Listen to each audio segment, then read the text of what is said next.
नमस्कार मित्रों, आज हम चर्चा करते हैं भक्ति और शक्ति की प्राप्ति बिल्कुल सहज तरीके से कैसे हो सकती है और अंत में चर्चा करेंगे कि पुनर्जन्म का सिद्धांत क्या है। देखिए, जब हम भगवत गीता के अध्याय 12 को पकड़ते हैं तो पूरा भक्ति योग के विषय में बताता है और उस पूरे का निचोड़ ये है कि हमको भक्ति प्राप्त करने के लिए 3 चीज़ों की ज़रूरत होती है। एक है पूजा का मतलब आहार, कहते हैं पेट पूजा किया कि नहीं किया मतलब कुछ खाया कि नहीं खाया। पूजा लेने का मतलब आहार लेना, पूजा देने का मतलब आहार देना। एक तो हो गई पूजा, दूसरी हो गई सेवा। सेवा कैसे करते हैं? तन से जो प्रक्रिया करते हैं, जैसे इस संसार रूपी वृक्ष में वर्तमान में हम देवी देवता राक्षसों की पूजा प्रक्रिया के विषय में नहीं बता रहे हैं, हम पूजा प्रक्रिया के विषय में भगवान के बता रहे हैं। तो भगवान, ये संसार रूपी जो वृक्ष है ये भगवान का शरीर है, ये निराकार है।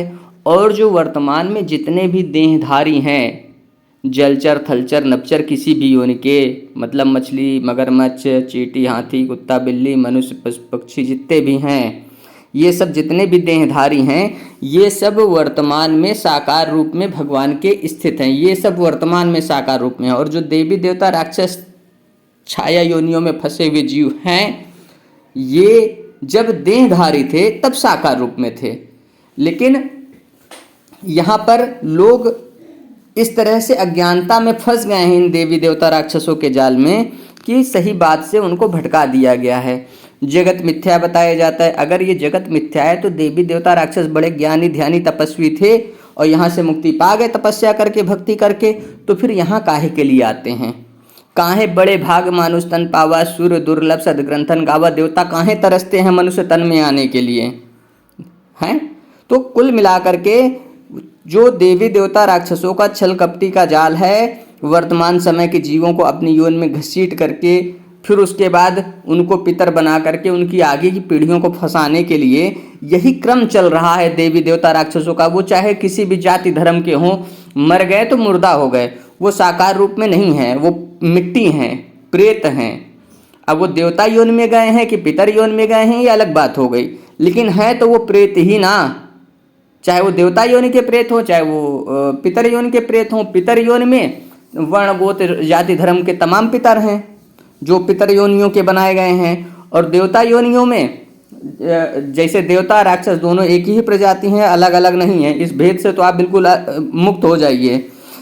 एक देव प्रजाति है जो विष्णु लेकर के जिनके द्वारा चली है, दूसरी रक्ष प्रजाति है जो महेश के द्वारा यानी कि विष्णु के भाई के द्वारा चली है। इसीलिए विष्णु ने कहा है शिव प्रिय मम द्रोही शिवदास ते नर करहि कल्प भर घोर नरक महवास। कहने का तात्पर्य यह है कि अगर रक्ष प्रजाति जो शिव के गण हैं, अगर उनसे आप द्वेष करोगे तो आपको पितर योनि में रगड़ फंसा करके मार डालेंगे, हमेशा युगों युगों तक के लिए फंसाए रहेंगे नरक भोगने के लिए।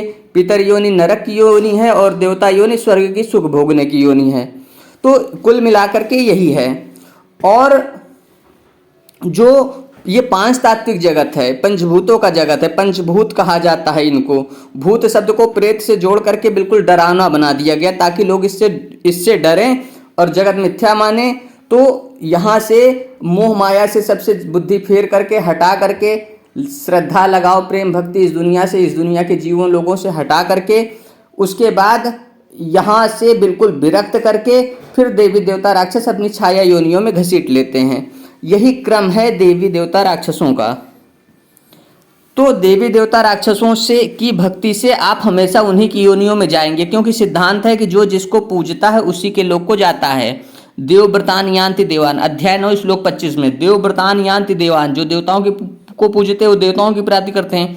पितरान यान्ति पितव्रता, और जो पितरों को पूजते हैं वो पितरों की प्राप्ति करते हैं। भूतेज्या यान्ति भूतानि, और जो पंचभूतों के जीवों को पूजते हैं वो उनकी प्राप्ति करते हैं। जैसे गौ पूजते हैं तो गौ लोग को जाते हैं का मतलब अगले जन्म में बछुआ बछिया बनते हैं। इसके साथ में भगवान कहते हैं मद यजनो अपि माम, भगवान कहते हैं जो मुझे पूजते हैं वो मेरी प्राप्ति करते हैं। और भगवान कौन है? आत्मा है। भगवत गीता अध्याय 10 श्लोक 20 में कहा है अहम आत्मा गुणा केसा, जो वर्तमान में देहधारी हैं उनके रूप में उनके साथ में भगवान आत्मा के रूप में स्थित हैं। सब जीव हैं, अपने कर्मों के अनुसार अपना जो है जीवन और अपनी योनियों को भोग रहे हैं। तो इस तरह से इस तत्व को, इस रहस्य को समझना पड़ेगा। खुद जीव हो और तुम्हारे खुद के साथ में भगवान आत्मा के रूप में स्थित है, तुम्हें भटकने की जरूरत नहीं है। जब तक आप आत्मा की प्राप्ति नहीं कर लेते हो तब तक किसी आत्मज्ञानी आत्मा को प्राप्त किए हुए गुरु की सानिध्य और शरण में आपको रहना पड़ेगा, नहीं तो देवी देवता राक्षस अपनी योनियों में घसीट के रगड़ मारते हैं। इसीलिए पुराने समय में गुरुकुल परंपरा थी। ये आरएसएस वाले कहते हैं ना, बीजेपी वाले, कि हमारे गुरुकुल को अंग्रेजों ने ख़त्म कर दिया और इन लोगों ने ख़त्म कर दिया, कांग्रेसियों ने ख़त्म कर दिया, ये कर दिया, वो कर दिया, बनाया नहीं। अरे तुम्हारी अटल बिहारी वाजपेयी के समय सत्ता थी, 10 साल से नरेंद्र मोदी सत्ता में विराजमान है, क्या एको आज तक गुरुकुल बनाया? इनको बनाना कुछ नहीं है, केवल ढोंग करना है। ढोंग कर करके इंसान को फंसाए रखना है, क्योंकि देवी देवता राक्षस प्रेत पितर पूज रहे हैं। और अगर ये सही तरीके से नहीं चलेंगे तो इनका पूरा मतलब सही तरीके से मतलब देवी देवता राक्षसों के हिसाब से, उनकी तरीके से छलकपटी तरीके से नहीं चलेंगे, देवी देवता राक्षसों के अनुसार सही तरीके से नहीं चलेंगे तो देवी देवता राक्षस इनको रगड़ मारेंगे, ऐसा रगड़ेंगे कि इनका पूरा सिस्टम खत्म हो जाएगा। इसलिए ये अपने छल कपट के जो जाल षड्यंत्र कर्म हैं उनसे ये बाहर नहीं आ सकते हैं, क्योंकि इनको किसी सच्चे गुरु की सानिध्य लेना नहीं है, इनको किसी आत्मज्ञानी आत्मवेत्ता की तरफ जाना नहीं है, क्योंकि चले जाएंगे तो देवी देवता राक्षस इनका पूरा खेल बिगाड़ देंगे। तो कुल मिलाकर के खेल बिगाड़ देंगे तो देवी देवता राक्षस इनके अंदर भय बसा हुआ है। भगवान के भक्त अभय रहते हैं, भगवान के भक्तों का कोई बना बनाया काम बिगाड़ ही नहीं सकता। अगर कोई सही काम है तो उसको कोई बिगाड़ नहीं सकता, और उसके बाद जो अगर खराब काम है तो खराब काम से कोई वास्ता ही नहीं भैया, सच्चे आदमी को खराब काम से क्या वास्ता।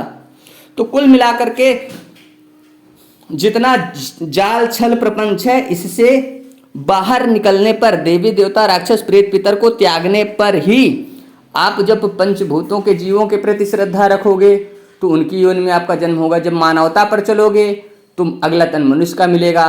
तो हर मनुष्य का सिद्धांत होना चाहिए, जब तक वो मर ना जाए तब तक मनुष्य की सेवा करता रहे, और जब तक मनुष्य तन तब तक उसको मिलता रहे जब तक कि उसको जन्म मरण के बंधन से मुक्ति ना मिल जाए। और जन्म मरण के बंधन से मुक्ति कैसे मिलती है? भगवान कहते हैं भगवद गीता के अध्याय 8 श्लोक 16 में कि मेरे भक्तों का पुनर्जन्म नहीं होता। तो भक्तों का पुनर्जन्म कैसे नहीं होता? उसके लिए भगवान ने अर्जुन को समझाया था, तपस्वीभ्यो अधिको योगी, अध्याय 6 का लास्ट सेकंड 46वां श्लोक, अध्याय 6 भगवद गीता का लास्ट सेकंड श्लोक, आखिरी से दूसरा श्लोक 46वां श्लोक। तपस्वीभ्यो अधिको योगी, तपवानों से भी श्रेष्ठ होता है योगी। ज्ञानीभ्यो अपि मतो अधिका, जो ज्ञानवान होते हैं उनसे भी श्रेष्ठ होता है योगी। कर्मीभ्यश्च अधिको योगी, कर्मवानों से भी श्रेष्ठ होता है योगी। तस्माद योगी भव अर्जुन, इसलिए हे अर्जुन योगी बनो। योगी का मतलब क्या हुआ? जब आप अपनी आत्मा के प्रति श्रद्धा रखोगे, आपकी आत्मा का आपसे जुड़ा होगा। योग का मतलब जुड़ा होता है। जीव खुद से आत्मा से जुड़ाव नहीं कर सकता, क्योंकि देवी देवता राक्षस प्रेत पितर ये सब बाधाएं अपने कब्जे में, अपनी बंदिश में ले लेते हैं, जीव को आत्मा से जुड़ने नहीं देते हैं। तो जब आत्मा से लगाव रखोगे तो आत्मा यानी भगवान, परमात्मा और अंतरात्मा विष्णु देवता के छलकपटी के नाम हैं। लोग आत्मा तक ना पहुंचे, इसके लिए देवता विष्णु ने परमात्मा अंतरात्मा 2 नाम से गुनियागिरी करके बैठ गया कि अगर आदमी परमात्मा का ध्यान करे तो यानी वो विष्णु का ध्यान हुआ तो विष्णु के जाल में फंसेगा, देवता के लाइन में फिर फंसेगा। वो अपने अंदर देखेगा, आत्मा नहीं देखेगा, अंतरात्मा देखेगा, तो अंतरात्मा देखेगा तो फिर विष्णु के जाल में फंसेगा। इसलिए परमात्मा अंतरात्मा के जाल से बाहर आइए। अपनी आत्मा जिसने आपके शरीर का निर्माण किया है, उस आत्मा के प्रति श्रद्धा लगाव रखिए। वही आत्मा भगवान का स्वरूप है। जब माँ के गर्भ में जीव आता है तो 90 दिन के बाद 91वें दिन जीव आता है तो अपनी आत्मा को साथ में लेकर के आता है। जल मांस का लोथड़ा होता है, गोल पिंड होता है, और जब आत्मा उसमें बैठती है तो उस गोल पिंड से पूरे शरीर का निर्माण करती है। जिस तरीके से मनुष्य का शरीर का निर्माण आत्मा करती है, इसी तरह से सभी जलचर थलचर नभचर सभी योनियों के सभी जीवों का निर्माण आत्मा ही करती है। आत्मा ही इस पूरे संसार को बनाए है। ये पूरा आत्म जगत है, आत्म विद्या से ही संसार बना है। देवी देवता राक्षसों की विद्या आध्यात्म विद्या है। इन सब बातों से परे होइए, देवी देवता राक्षस प्रेत पितर का त्याग दीजिए। उसके बाद अब जानिए कि भक्ति की प्राप्ति कैसे होती है। भक्ति की प्राप्ति के 3 मार्ग हैं, पूजा, सेवा और ध्यान। पूजा, सेवा और ध्यान। भगवत गीता ने कहा में भगवान ने कहा पत्रम पुष्पम फलम तोयम यो में भक्त्या प्रयच्छति, मतलब जो जिस भी भाव से जितना भी हमको जो कुछ भी समर्पित करता है, लेकिन भक्ति भाव से समर्पित होना चाहिए, श्रद्धा के साथ में समर्पण होना चाहिए। क्योंकि अगर वो श्रद्धा के साथ समर्पण नहीं करता है तो कहा है कि अश्रद्धया हुतन दत्तन, अगर अश्रद्धा से आहुत यानी पूजा सेवा दी जाती है, या तप्तस तप्तं कृतं चेत्, बहुत पीड़ित होकर के तपस्या की जाती है, अरे मारो हटाओ, अरे ये कैसे कर लें, बड़ा कठिन है करना, इस तरीके से गलत विचारों के साथ अगर तपस्या की जाती है तो असद इत्य उच्यते पार्थे अर्जुन, इसे मिथ्या कहा जाता है। अर्जुन को समझाते हुए बताया था ना भगवान ने, तो कहा इसे मिथ्या कहा जाता है। ना च तत्प्रेत्य नो ही, और इसके फल की प्राप्ति ना तो मरने के बाद होती है और ना तो इस लोक में होती है। मतलब श्रद्धा के साथ, बड़े प्रसन्नता के साथ में श्रद्धा और प्रसन्नता दोनों होनी चाहिए पूजा सेवा करते समय। अगर श्रद्धा और प्रसन्नता नहीं है तो आपकी पूजा सेवा निष्फल हो जाएगी। पूजा सेवा निष्फल करने के लिए अश्रद्धा और अप्रसन्नता, दुख, क्लेश, कष्ट, ये सब देवी देवता राक्षसी ऐसे विचार डालते हैं। इन सब विचारों को त्याग दीजिए। विचार जो है वो राक्षस डालते हैं और भाव जो है वो देवता देते हैं। भगवान बुद्धि देते हैं, बुद्धि देने का काम हम आपको कर रहे हैं। हमारी आत्मा हमको बुद्धि दे रही है तो गुरु के रूप में हम अपने ज्ञान को आपको बुद्धि प्रदान करने के लिए दे रहे हैं। आप अपनी बुद्धि में इन बातों को ध्यान में रखिए। जब आप भक्ति कायदे से प्राप्त करोगे, पूजा कायदे से दोगे, सेवा करोगे, शारीरिक सेवा श्रम की जाती है। जैसे संसार रूपी वृक्ष में अगर आप अपने माता पिता की, पति की, पत्नी की, बच्चों की सेवा ना करो, या अपने नाते रिश्तेदार, अतिथियों की, लोगों की, मानवता की सेवा ना करो, या चींटी, हाथी, कुत्ता, बिल्ली है जो जलते चल थरचल नपचर के जीव हैं, इनकी सेवा ना करो, तो देवी देवता राक्षस आपको, ये सब देवी देवता राक्षस प्रेत पितर आपको कुछ देंगे ही नहीं। ये कुछ दे ही नहीं सकते। ये तो खुद छाया की योनियां हैं, ये खुद इंसान के भरोसे पड़े रहते हैं। वो कहाँ है ना कि ब्रह्मा ने देवताओं की रचना की, उसके बाद देवताओं को मनुष्यों से मिलाया और कहा कि देवता और मनुष्य एक दूसरे की सेवा करें। इतिहास पुराण उठा करके देखिए, उसमें साफ साफ कहा गया है कि देवताओं और मनुष्यों के बीच में मीटिंग करवाई, संवाद करवाया और देवताओं से मनुष्यों से कहा कि तुम दोनों एक दूसरे की सेवा करते हुए सुखी हो। मतलब जैसा जो कुछ मन चाहे, तांत्रिकी, वशीकरण, जो कुछ भी गुनियागिरी कराधारी करता है वह जैसा मन चाहे, लोगों के एक लोग जैसा कराएं, वही पूजा सेवा दे करके तुम लोग वैसा करो, और मनुष्य भी देवताओं से काम लेने के लिए उनकी पूजा सेवा करें। यानी कि मजदूरी का काम करते हैं देवी देवता राक्षस प्रेत पितर, ये सब जितते हैं, ठीक ठेठ भाषा में मजदूरी लेकर के काम करते हैं, शुद्ध भाषा में, इसके अलावा कुछ नहीं। ये सब जीव हैं, ये कभी आपके कल्याण का काम कर ही नहीं सकते हैं, आपको उत्थान और उन्नति देने का काम कर ही नहीं सकते हैं। आपको उत्थान और उन्नति अपने ही कर्मों से मिलती है। अभी हम आपको उसके विषय में भी बताते हैं, बहुत संक्षेप में सारी बातें बता रहे हैं और संक्षेप में ही सब बताएंगे। समझना उस आपका काम है, उस बात को धारण रखना आपका काम है। पूजा के बाद हो गई सेवा। सेवा इस संसार रूपी वृक्ष में वर्तमान में जो देहधारी हैं उनकी सेवा करो। उनकी सेवा करोगे तो देहधारी बने रहोगे। अगला जो जन्म होगा फिर यहीं पर जिस योनि के, जैसे मनुष्य तन के प्रति मानवता पर चलोगे, मनुष्य की सेवा करोगे तो अगला तन फिर मनुष्य का मिलेगा। और आपका उद्देश्य होना चाहिए जब तक आपको मुक्ति न मिल जाए तब तक पुनः पुनः मनुष्य तन मिलता रहे।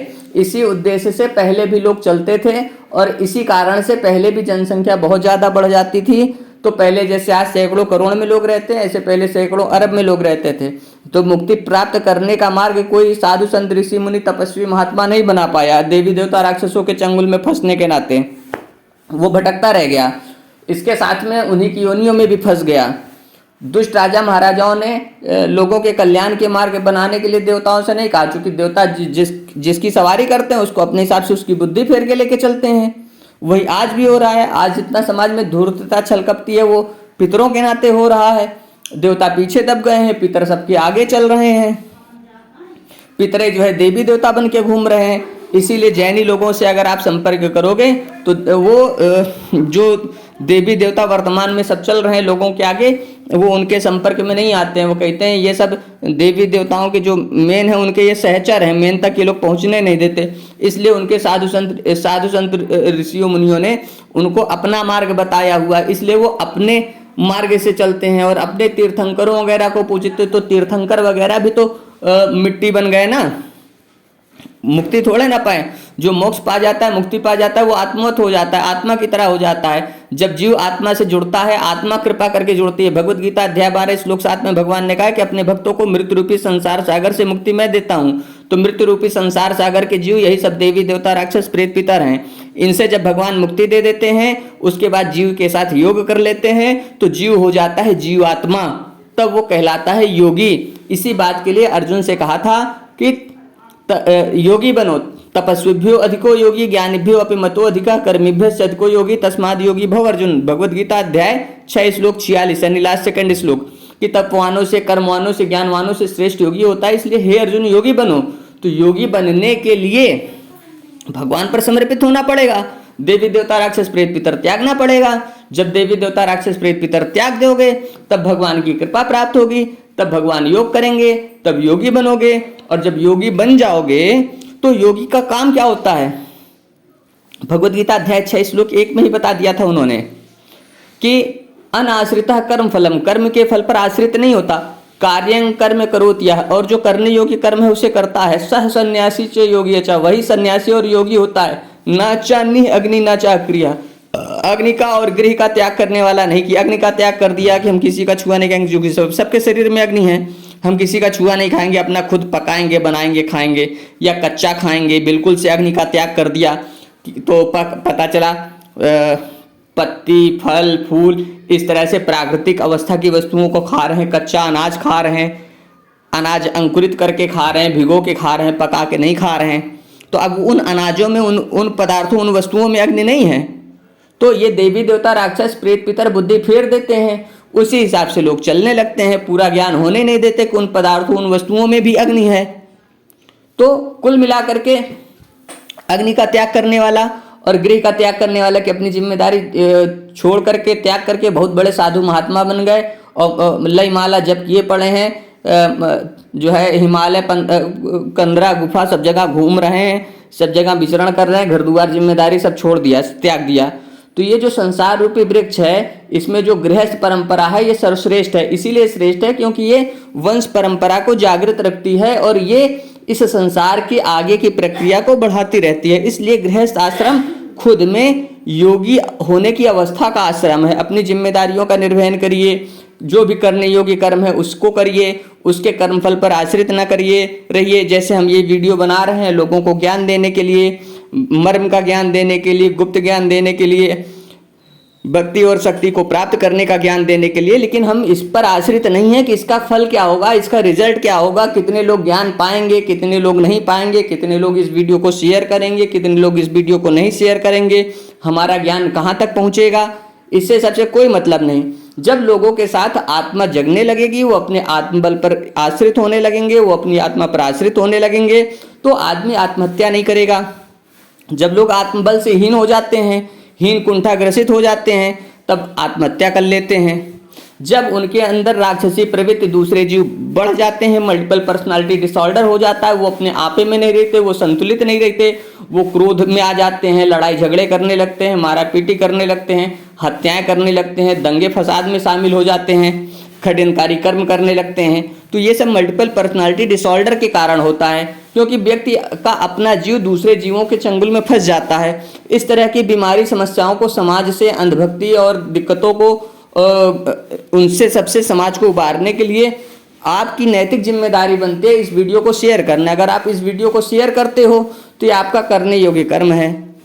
आपको कर्मफल पर आश्रित नहीं होना है, बस अपने सभी लोगों को ये वीडियो शेयर कर देना है। इससे क्या होगा कि सभी लोग अपनी आत्मा पर जब आश्रित होंगे, उनका आत्मबल बढ़ेगा। आत्मा ही जो है उन्नति देती है। भगवत गीता अध्याय 12 श्लोक 8 में भगवान ने कहा है कि जो उनके लिए कर्म करता है, करने योग्य कर्म करता है, उसकी उन्नति होती है। कहा है मय्येव मन आधस्तस्व मयि बुद्धि निवेशय निवशिष्यसि मय्येव अथ ऊर्ध्वं न संशय। कहने का तात्पर्य ये है कि मय्येव मन आधस्तस्व, मुझ में ही अपना मन लगा दो कि मेरे लिए कर्म करना है, भगवान का ध्यान करना है। भगवान का ध्यान श्रेष्ठ होता है। भगवद गीता अध्याय 12 श्लोक 12 में भी भगवान ने ये कहा है कि श्रेयो ही ज्ञानम अभ्यासाज, पशुवत कर्म करने से ज्ञान होना श्रेष्ठ है। ज्ञानाद ध्यानम विशिखते, कितने भी बड़े ज्ञानी हो जाओ, भगवान कहते हैं कि अगर मैं व्यवस्था नहीं करूंगा तुम्हारी कोई व्यवस्था नहीं होगी, इसलिए उस ज्ञानी होने से भी श्रेष्ठ है मेरे स्वरूप का ध्यान। और फिर कहते हैं ध्यानात कर्म फल त्याग, हर समय मेरा ध्यान करते पड़े रहोगे तो तुम्हें मिलेगा क्या, तुम्हारा जीवन निर्वाह कैसे होगा। तो मेरे स्वरूप के ध्यान से भी श्रेष्ठ क्या है, मेरे लिए कर्म करो। वही अध्याय 6 श्लोक 1, अनाश्रिता कर्म फलम कार्यं कर्म करो, यह कर्म के फल पर आश्रित ना हो कर्म करो। वही तरीके से मैं भी कर्म कर रहा हूँ, वीडियो ज्ञान युक्त गुप्त ज्ञान का बना करके आपको शेयर कर रहा हूँ। तो आपका दायित्व तो बनता है, करने योग्य कर्म है आपके लिए कि आप सबको शेयर कर दीजिए। तो भगवान कहते हैं कि मय्येव मन आधस्तस्व मयि बुद्धि निवेश है, मुझ में ही अपनी बुद्धि का निवेश करो, यानी अपनी बुद्धि से मेरे ही सारे काम करते रहो। ये अपने जीवन का निर्वाह करना है, संसार को कैसे चलाना है, यानी परिवार को आपको अपने कैसे चलाना है, उसकी व्यवस्थाएं कैसी करनी है, अपनी शरीर की ज़रूरतों की पूर्ति कैसे करनी है। अब जैसे अन्य योनियों के जीव मनुष्य तन में कैसे आते हैं, जैसे वृक्ष हैं, वृक्ष को ना कोई बताता है, ना सिखाता है, ना कहीं पढ़ने जाता है। वो क्या करता है, अपनी शारीरिक प्रक्रियाओं को वो खुद से स्वतः जागृत करता है, खुद आगे बढ़ता चला जाता है। जैसा जैसा प्रकृति उसको मदद और सहयोग करती जाती है, वैसे वैसे वो अपना विकास करता जाता है, अपना खुद आहार बनाता है, सारी प्रक्रियाएं करता है। और जब वो इतना परिपक्व हो जाता है कि फल देने लायक हो जाता है, दूसरों को सुख शांति देने लायक हो जाता है, तो वो अपनी क्षति बिना पहुंचाए हर इंसान को फल भी देता है, पशु पक्षियों को फल भी देता है। तो कुल मिलाकर के बिना कर्मफल पर आश्रित हुए वो अपना कर्म करता रहता है, अनवरत अनवरत उसकी प्रक्रिया इस वजह से बढ़ती रहती है। देखो भगवान ने यही कहा है ना, मय्येव मन आधस्तस्व मयि बुद्धि निवेश है निवशिष्यसि मय्येव अथ ऊर्ध्वं न संशय। उसकी उन्नति होती है, इसमें कोई भी संशय नहीं है। देखो वृक्ष की उन्नति होती है, वृक्ष बढ़ता है, बढ़ता जाता है, बढ़ता जाता है, बढ़ता जाता है। वो अपने कर्म से अपने ज्ञान से कभी विमुख नहीं होता, तो हमेशा उसकी उन्नति जो होती जाती है। वृक्ष बड़ा विशाल विशाल विशाल और विशाल होता चला जाता है। ठीक इसी तरह से जो आपको जिम्मेदारी भगवान ने प्रकृति ने दी है, अपनी प्रक्रियाओं को अच्छे से करोगे, इसीलिए जो है कर्म प्रधान कहा गया है। जब आप प्रधानता के साथ कर्म करोगे, अच्छे कर्म करोगे तो आपकी उन्नति होती रहेगी। अपनी बुद्धि के अनुसार करोगे तो उन्नति होती रहेगी। भाव और विचारों के अनुसार भटक जाओगे, उस अनुसार कर्म करोगे तो पतन होगा, क्योंकि वो सब मृत्यु सागर के जीव हैं, देवी देवता राक्षस प्रेत पितर। वो भाव देवता देते हैं और राक्षस विचार देते हैं, तो उनके अनुसार चलोगे तो भटक जाओगे। वो मृत्यु सागर के जीव हैं, भगवान कहते हैं उनसे मैं ही बचाता हूँ। अध्याय 12 श्लोक 7 में कहा है कि तेखाम अहम समुद्धरताम। तेखाम का मतलब अपने भक्तों को संबोधित किया है।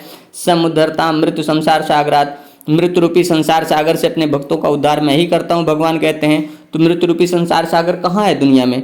जो मरने के बाद की योनियाँ हैं वही मृत्यु सागर की योनि है, वही, और उनकी दुनिया ही मृत्यु सागर की दुनिया है, वही मृत्यु सागर है।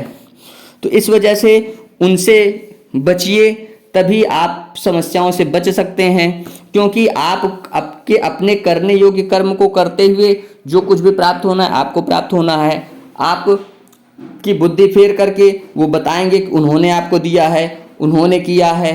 इस तरीके से जब वो फंसाएंगे तो आप उनके जाल में फंसे रहोगे, उनसे मुक्ति नहीं पाओगे। जब आप अपनी आत्मा पर, जिसने आपके शरीर का निर्माण किया हुआ है, उसके ऊपर जब आश्रित हो जाओगे, जैसे अन्य योनियों के जीव आश्रित होते हैं और अपने करने योग्य कर्म, जीवन संचरण की सारी प्रक्रियाओं को वो खुद उसी अनुसार सीख करके करते रहते हैं, तो ठीक उसी तरह से जब आप अपने जीवन संचरण की सारी प्रक्रियाओं को सीख करके खुद करते रहोगे तो इसमें आपकी उन्नति होगी, इसमें कोई संशय नहीं है। ठीक है। इसके अलावा भगवान ने भगवद गीता के अध्याय 12 श्लोक 10 में कहा है, अभ्यास से असमर्थो असि। अगर आप कर्म करने के अभ्यास में असमर्थ हो, अभ्यास से असमर्थो असि मत कर्म परमो भव, और मेरे लिए कर्म करने के लिए असमर्थो, अभ्यासे अप्य असमर्थो असि मद कर्म परमो भव, मद अर्थम अपि कर्माणि कुर्वन् सिद्धिम अवाप्स्यसि। कहने का तात्पर्य यह है कि जब आप भगवान के लिए कर्म करोगे, मत कर्म परमो भव, भगवान कहते हैं कि मेरे लिए जो किया गया कर्म होता है वो सर्वश्रेष्ठ होता है।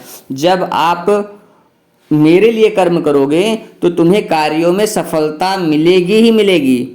कुर्वन् सिद्धिम अवाप्स्यसि, तो यहाँ पर कार्य की पूर्ति, सिद्धि का मतलब यहाँ पर होता है कार्य की पूर्ति। और जो देवी देवता राक्षस होते हैं उन्होंने लोगों के जीवन में कार्य की पूर्ति करने वाली जो आत्मशक्ति होती है उस आत्मशक्ति को वो फंसा लेते हैं। फिर उससे उस जो आत्मा ने कहीं पर कोई कार्य किया, फिर उसी कार्य करने की प्रक्रिया को दूसरे के जीवन में लगा करके उससे उसका काम बनाते हैं, अच्छा काम भी बनाते हैं, बुरा काम भी बनाते हैं। इस तरह से आत्मा की शक्तियों को आत्मा वो कहते हैं ना, देवी देवता राक्षस तपस्या चुराते हैं। तो इसी तरह से जो जिस समय व्यक्ति की शक्ति ऊर्जा चरम पर होती है तो उस शक्ति ऊर्जा को, वो शक्ति ऊर्जा जो काम कर रही होती है तो उस शक्ति ऊर्जा को फंसा करके दूसरी दिशा में लगा देते हैं, जहाँ चाहते हैं वहाँ लगा देते हैं। इस तरह से वो आदमी की तपस्या चुरा लेते हैं। इसी के लिए वो छाया योनियाँ इसी तरह से काम करती हैं।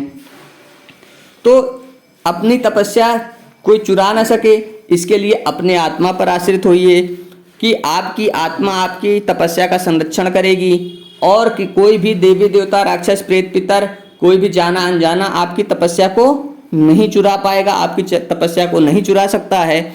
इस तरह से आपको अपनी आत्मा के प्रति ही समर्पित होना पड़ेगा, क्योंकि आपकी आत्मा ने ही आपके शरीर को बनाया है और आपकी आत्मा ही आपको उन्नति देगी और आपकी आत्मा ही आपके कार्यों की पूर्ति करेगी। आपकी आत्मा ही आपके शरीर को अपने जैसा बनाएगी, आपके जीव को अपने जैसा बनाएगी। पहले आपका जीव आत्मा के जैसा बनेगा, फिर आप अगर शरीर से रहना चाहते हो तो आपके शरीर को वो आत्मा अपने जैसा बनाएगी, यानी कि शरीर भी अनश्वर हो जाएगा, नष्ट नहीं होगा। जैसा पहले भी हमने बताया है कि ये शरीर आत्मा के गुणों को धीरे धीरे धारण कर लेता है, क्योंकि संगत से गुण होते हैं, संगत से गुण जाएं। तो मृत्यु सागर के जीव हैं वो पतनगामी होते हैं, पतन करने वाले होते हैं, और जो आत्मा है वो उन्नति देने वाली होती है, विकास करने वाली होती है। तो विकास करते करते इस शरीर में भी धीरे धीरे करके ऐसे गुण उतर आते हैं जैसे कि आत्मा के गुण होते हैं। तो उसी तरह से आपको अपने भक्ति को 3 तरीकों से सुधारना होगा। पहला तरीका पूजा, दूसरा तरीका सेवा, तीसरा तरीका ध्यान। तीनों को जब आप करोगे तब आपको शक्ति का मार्ग मिलेगा। जब आत्मा के प्रति लगा होगा तो आत्मा की शक्ति कैसे बनती है, अब आपको हम उसका मार्ग बताते हैं। जब आप न्याय पर चलोगे, मानवता के धर्म पर चलोगे, मनुष्य की जिम्मेदारी है पूरे संसार रूपी वृक्ष के सभी योनियों के सभी जीवों की सेवा करना। देवी देवता राक्षस प्रेत पितर की बात नहीं कर रहे हैं, वो सब छाया योनियों के जीव हैं, वो भगवान की बनाई सृष्टि के जीव नहीं हैं। वो तपस्या के द्वारा छाया जिंदा किया था ब्रह्मा विष्णु महेश ने, कर्मों के द्वारा उनके जो है छलकपटी कर्मों के नाते वैसी प्रक्रिया प्रभावी हुई थी। पहले लाखों करोड़ों साल जीते थे तो पता नहीं कितने करोड़ साल में जाकर के उन्होंने अपनी जो है छाया को जिंदा किया था अपने छलकपटी गुणों के नाते, और वो उनके कई पीढ़ियों से चल रही थी वो प्रक्रिया, छाया को जिंदा करके अपने तंत्र मंत्र वशीकरण के जाल में लोगों को फंसा करके अपने हिसाब से चलने के लिए, तब जा करके वो मामला फंसा था, दिक्कत का बना था। इनसे सबसे आप बाहर आइए, इन सब के जाल में फंसेंगे तो हमेशा फंसे रह जाएंगे, कभी कुछ नहीं कर पाएंगे। और मिथ्या मिथ्या ही होता है, वो कभी हकीकत की प्राप्ति नहीं कर सकता है, वो कभी हकीकत नहीं हो सकता है। इस वजह से मिथ्या कितना भी अपना विस्तार कर ले, छाया योनियों के जीव अपना कितना भी विस्तार कर लें, प्रकृति किसी ना किसी ऐसे को पैदा कर देती है उसका सब कुछ विध्वंस और साफ करने के लिए, वो सब कुछ खत्म हो जाता है। इसीलिए भगवान ने हमको पैदा किया हुआ है, छाया योनियों के सभी जीवों को मुक्ति दे करके मानवता की पुनर्स्थापना मुझे करनी है, और मैं अपने मार्ग पर चल रहा हूँ। शक्ति पाने के 4 मार्ग हैं, न्याय, धर्म, ईमान और कर्म।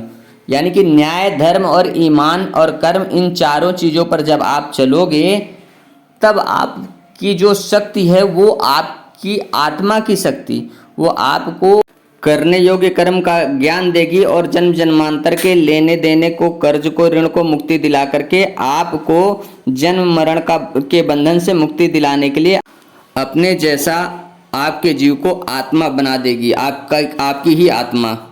5 तत्वों के शरीर से आप जिस भी योनि के जीव के प्रति ज़्यादा श्रद्धा सेवा रखोगे, अगला जन्म आपकी आत्मा उसी योनि के शरीर में दे देगी, वैसा ही आपके शरीर का निर्माण कर देगी।